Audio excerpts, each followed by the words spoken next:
Hi everyone, welcome to the third episode of the She Speaks video series. I'm Imani Henderson, and today I'm here with Dr. Ola Ozernov-Palchik. She is a cognitive neuroscientist, the Associate Director of Translational Research at the AI in Education Initiative at Boston University, a research scientist at the MIT McGovern Institute, and a former lecturer at Harvard University.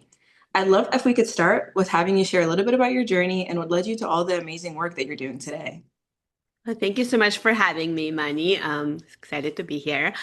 So my journey started with kind of my first job, fresh out of undergraduate, was a research associate, working for the Institute for Evidence-Based Education. So my job was going into schools and trying to kind of evaluate some of the educational approaches we were developing at this institute, and in a series of randomized controlled trials.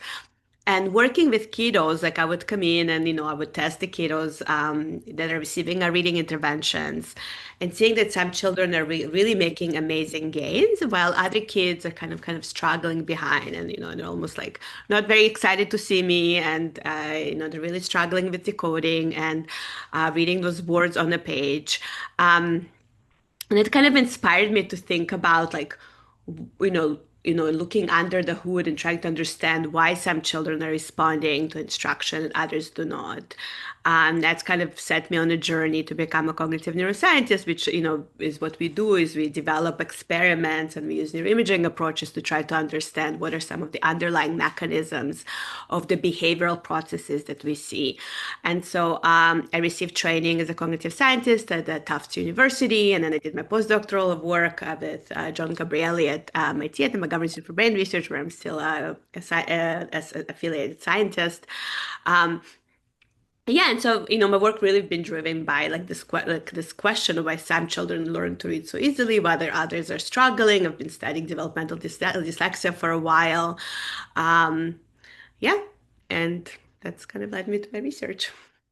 That's amazing. And I'm curious, what first drew you to cognitive neuroscience? And was it more of an undergraduate thing, or was it something that you kind of got into post undergrad?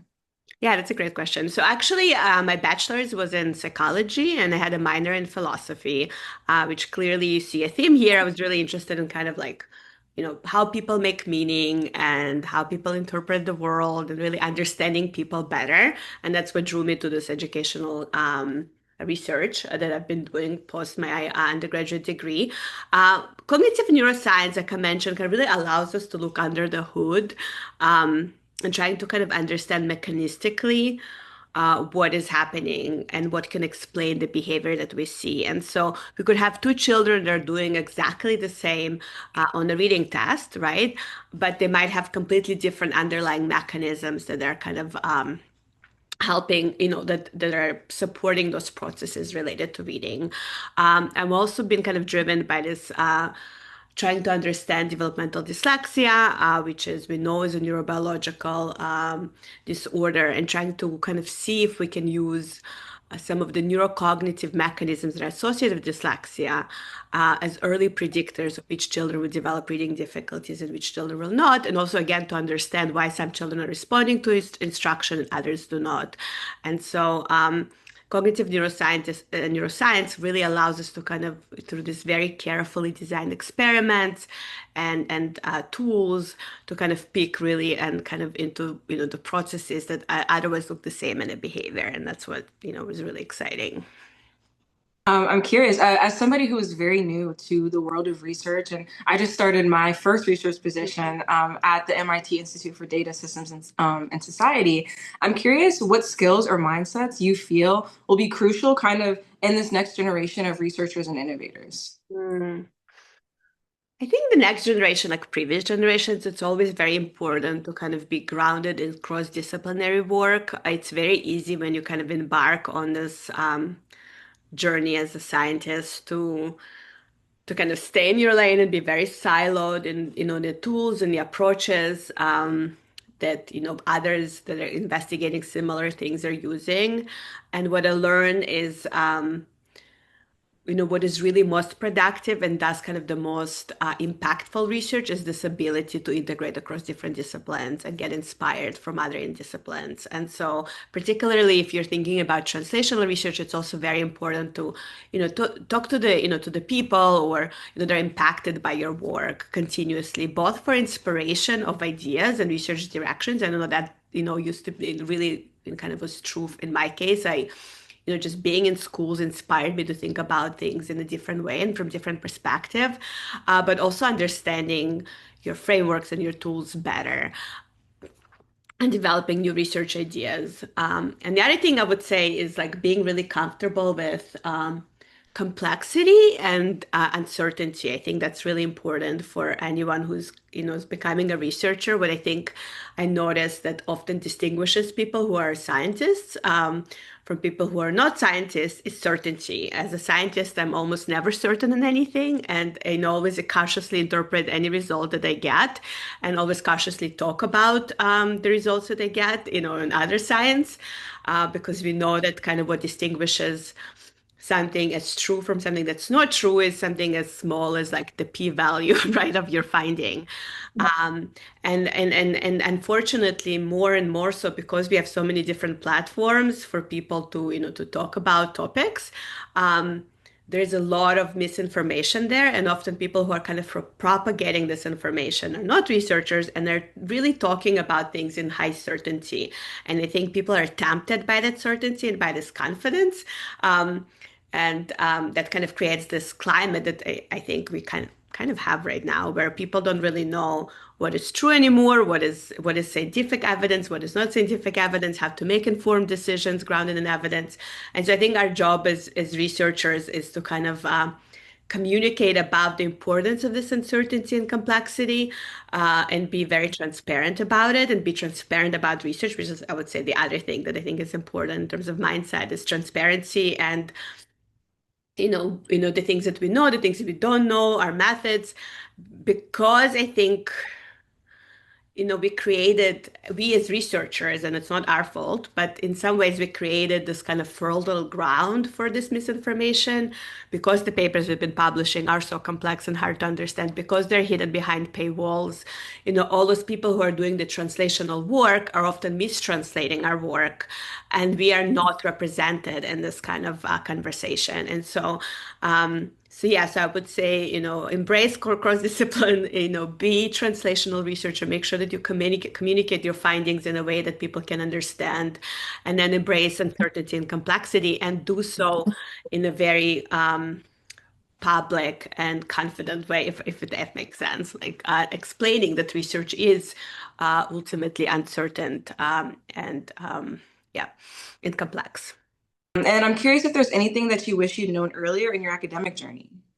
I think it's embracing kind of the non-linearity of it, that there's not just one pathway, towards becoming a researcher or becoming a successful researcher. There's not just one way to get there, and that the way that people get there from different directions, from different perspectives. People do a lot of detours. I did a lot of detours.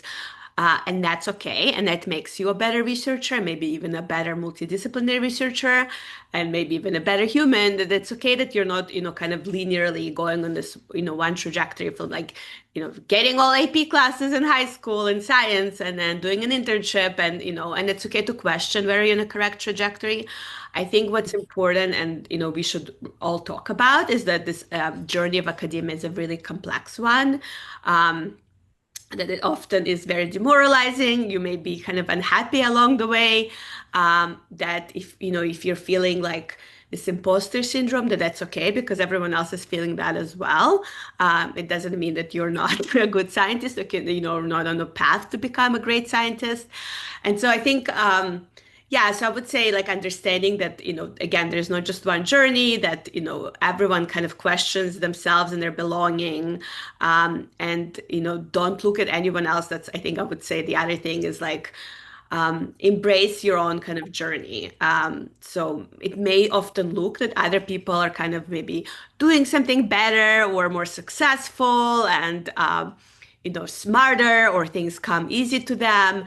And I think focusing on kind of your own thing and pursuing what you're interested in and forging collaborations with people and being confident in your own ability. I think it's often an illusion that academia and research come easy to some people, more so than not. It is an illusion when you actually like talk to these people and get to know their journey. So Agreed. I think a lot of people, or I think there might be this belief that this space of research and academia kind of exists as a monolith. But it's like when you actually enter these spaces, you meet so many different kinds of people. And especially for me, myself, like not coming from, a top reach school, but still being in a city full of like geniuses, amazing researchers and amazing academics, and just realizing that everybody is different. And it's been an amazing journey to say the least. Yeah, and I would say we all have some image sometimes of this like the genius scientist, and then we kind of compare ourselves to that image and we're like, no, that's not us, and that means that we can't be scientists. The other thing I would say is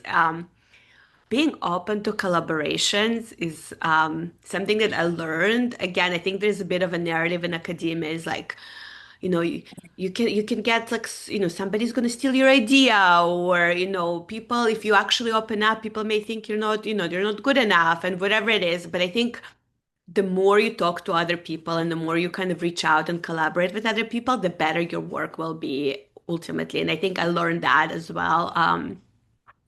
Not to be afraid to reach out and say like, hey, I'm super interested, you're doing this really cool method, can you help me figure out? And people are more often than not are super collaborative, very supportive, and are just excited about sharing this intellectual journey with you. And speaking on, I guess, on the note of collaboration. Mhm. So recently, maybe about a month or two ago, I was able to be a part of the AI and K through 12 hackathon that you hosted, which was an incredibly inspiring event. And I'm honestly curious, what impact do you hope that activities like that have on students and future innovators and kind of this future of education that we're stepping to that is going to coincide with artificial intelligence? Yeah, that's a great question. So actually, this is a perfect example of this hackathon was born out of this multidisciplinary collaboration that I've been having with, Satra Ghosh and Fabio Catania at MIT, that are computer scientists and they're working in the space of speech science and kind of scalable AI tools. And I had very particular problems that I wanted to solve, right, in education, or I saw in education. I don't think I was like single-handedly planning to solve it, but was hoping that we can kind of push forward and just having these conversations of like, oh, well, you're developing this really cool, conversational agent that uses AI, and I think that using that in the context of intensive tutoring, would be really impactful, and would allow us to scale some high efficacy, educational approaches. And, starting this dialogues and starting this collaboration, we were able to kind of develop this really nice platform. And that was like one kind of the seed of me kind of learning more about AI and educational technology and venturing into that field. The hackathon was born, and you notice there's several tracks, was born, like my motivation behind the hackathon was born from yet another, um, experience of working with schools and talking to educators and also doing some empirical research trying to understand what is happening on the ground in terms of implementation. So this hackathon was born out of this. Is like, can we bring those brilliant students from across the institutions in Boston and researchers and data scientists and technologists to all brainstorm potential solutions that can actually like have measurable impact on transforming literacy outcomes for students. And to close out, I would love to know if you have any tips for a young woman that might be trying to find her way in her undergraduate years, maybe even post undergrad, and maybe the field of research, whatever it may be. Yeah, I mean, I would say find good mentors is really, really important, and good cohort, like good collaborators on their journey. Um, and I think that's really important. People who would give you advice, who would guide you, and I would say even a perfect mentor doesn't exist, and that's like back to your what I have so much reflection. What advice would you give to a younger self? Is that there's no a perfect mentor. It's there's a perfect combination of mentors, and so the more people you engage and talk to, and reach out to, and have these conversations with, the more it will help you kind of shape. your own ideas about what your direction could be. And the other thing is, I would say, is just get your hands dirty in actual research, like get research experience, like what you're doing, Imani, like, get yourself into a lab because there's only one way to figure out if that's something you want to be doing for, the rest of your life is to actually do it. And also, I would say don't expect it to be glamorous because real kind of science is not glamorous. It's again, we have this perception of like a person sitting and mixing things and there's something amazing that's happening. And no, it's very slow, it's very tedious. There's a lot of kind of failures and artifacts, and there's a lot of details to consider.